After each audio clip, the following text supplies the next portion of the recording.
দেশের ঘরোয়া টি-20-র সবথেকে বড় লিগ বিপিএল শুরু হওয়ার আগেই নড়ে উঠেছে পুরো টুর্নামেন্টের ভিত। মাত্র 10 কোটি টাকার ব্যাংক গ্যারান্টি জমা দিতে না পেরে বিপাকে দুটি ফ্র্যাঞ্চাইজি। বিসিবি এবার কঠোর, আগের মতো ছাড় দেবে না। যদি 18 নভেম্বরের মধ্যেও টাকা না আসে তাহলে বাজেয়াপ্ত হবে 2 কোটি টাকা।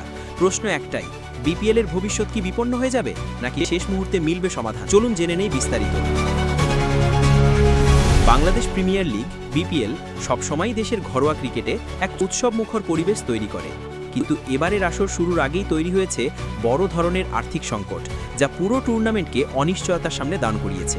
মূল সমস্যা ফ্র্যাঞ্চাইজিগুলোর বাধ্যতামূলক ব্যাংক গ্যারান্টি জমা দেওয়া নিয়ে। বিসিবির নিয়ম অনুযায়ী প্রতিটি ফ্র্যাঞ্চাইজিকে 10 কোটি টাকা ব্যাংক গ্যারান্টি জমা দিতে হবে, যাতে টুর্নামেন্ট চলাকালীন কোনো আর্থিক সমস্যা না হয় এবং খেলোয়াড়দের পাওনা পরিশোধে কোনো অনিয়ম দেখা না দেয়। কিন্তু নির্ধারিত সময় পেরিয়ে গেলেও 2 ফ্র্যাঞ্চাইজি এই টাকা জমা দিতে ব্যর্থ হয়েছে। বিষয়টি বিসিবির চোখে গুরুতর অনিয়ম হিসেবেই বিবেচিত হচ্ছে। এখানে মনে করিয়ে দেওয়ার মতো ব্যাপার হলো, গত বছরের বিপিএল থেকেই শুরু হয়েছিল এই আর্থিক বিশৃঙ্খলার গল্প। ক্রিকেটারদের পাওনা পরিশোধে দেরি, পেমেন্ট সংক্রান্ত জটিলতা, স্পন্সর নিয়ে অনিশ্চয়তা, এসব কারণে বিসিবি ব্যাপক সমালোচিত হয়েছিল।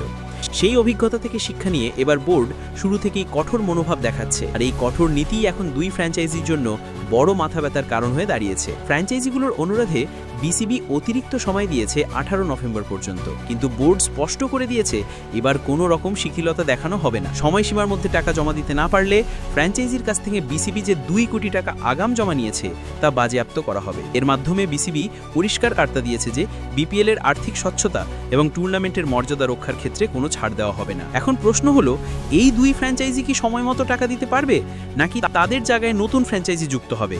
অতীতে আমরা দেখেছি বিপিএল শুরুর আগের দিন পর্যন্ত হঠাৎ সিদ্ধান্ত পাল্টে যায়। তবে এবার পরিস্থিতি ভিন্ন, কারণ বিসিবি তাদের নীতিতে অনড়।